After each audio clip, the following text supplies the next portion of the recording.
오늘 수업 주제는 해 뜨고 지고입니다. 자, 오늘 우리가 배울 글자들 한번 먼저 보겠습니다. 색깔을 입혀보면 자, 보이는 것처럼 빨간색 글자가 공통으로 들어가 있습니다.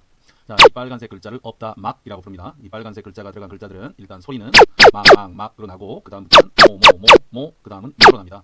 소리가 이렇게 나는 건 우리가 알았기 때문에 그러면 어떤 뜻을 갖는가를 알기 위해서는 파란색 글자들이 어떤 의미인지 알아야 됩니다. 아는 것도 있고 모르는 것도 있습니다. 하나씩 빠르게 살펴보겠습니다. 이건 우리가 너무 많이 봤었죠. 해 일자입니다. 여러분들 해 일자 정도는 이제 설명하지 않아도 알 거라 믿고 바로 넘어가겠습니다.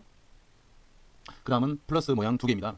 자, 이것도 우리가 2 플러스 풀초라고 많이 했습니다. 여러분들 기억할 수 없으면 2 플러스는 한우고 한우는 풀 먹고 자란다. 그래서 이렇게라도 외우라고 했습니다. 그 다음 오늘 또 우리가 볼 거는 풀초자가 이렇게 왼쪽처럼 풀이 조금 나 있을 수도 있고 오른쪽처럼 풀이 엄청 많이 나 있을 수도 있겠죠. 이렇게 풀이 엄청 많이 나 있을 때는 어떻게 묘사하냐면 풀을 두 배로 그립니다. 그래서 풀망이라고 부릅니다. 이런 우거진 풀 속에서는 뱀도 나타날 수 있겠죠. 뱀 만나면 망했죠. 그래서 풀망. 그 다음은 자, 오늘 우리가 처음 보는 글자인데 뭐가 그려져 있죠? 배가 그려져 있습니다. 한자로는 배주라고 합니다. 얼추 실제 배랑 비슷하게 보이죠. 그렇죠. 쓸 때는 이렇게 쓰면 되겠습니다.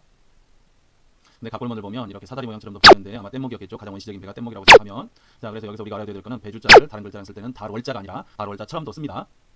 자, 그러면 여기서 이제 궁금증이 생기죠. 그러면 달월자가 한자에는 총 3개가 있겠죠. 원래 하늘에 떠 있는 달, 그 다음에 고기 육자도 달월자처럼 쓴다고 했죠. 그 다음에 배주자도 달월자처럼 좀 전에 쓴다고 했습니다. 그럼 어떻게 구별을 하느냐? 달월자는 주로 오 달떠서 그래서 주로 다른 글자 오른쪽에 옵니다. 첫 번째처럼 고기 육자는 우리가 고기를 먹을 때 웬 고기야? 왼쪽에 옵니다. 왼쪽이나 때로는 아래쪽에 오기도 합니다. 그리고 배주자도 달월자처럼 쓴다고 했죠. 배주자는 어디든 갑니다. 우리가 배를 타면 어디든 갈 수 있기 때문에 왼쪽에 올 수도 있고 오른쪽에 올 수도 있습니다. 이렇게 일반적으로 달월자 모양이 있으면 세 가지로 구분할 수 있어야 합니다.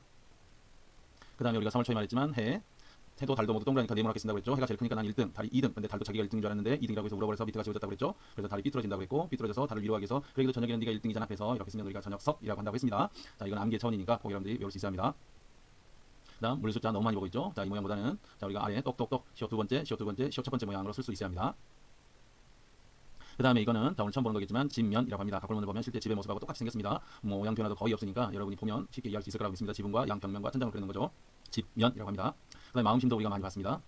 마음심. 근데 오늘은 우리가 마음심자를 이렇게 쓰는 경우도 있지만 마음심자는 주로 이렇게 세 가지 모양으로 쓸 수 있는데 오늘은 이 가운데 모양으로 쓰는 한자가 나오겠습니다. 자, 마음심자는 이렇게 하나, 둘, 셋 이렇게 쓰는 게 가장 일반적이지만 마음심자 모양을 그대로 변형시켜서 이렇게 쓰는 경우도 있습니다. 오늘은 이 가운데 모양이 나오니까 잘 봐주시기 바랍니다.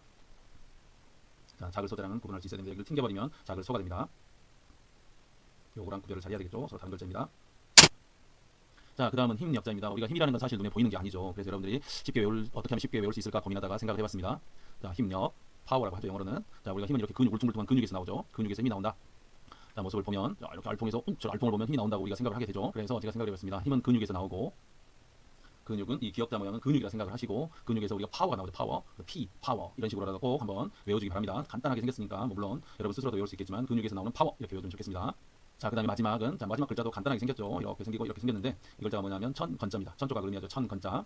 자, 지금부터 설명은 자, 진홍이라는 학자의 설명을 참고로 하겠습니다. 자, 우리가 원시 시대는 이렇게 다 벌거벗고 살았겠죠. 그러다가 인간이 문명이 발달하면서 천을 만들었고 천으로 중요한 부위를 가렸겠죠.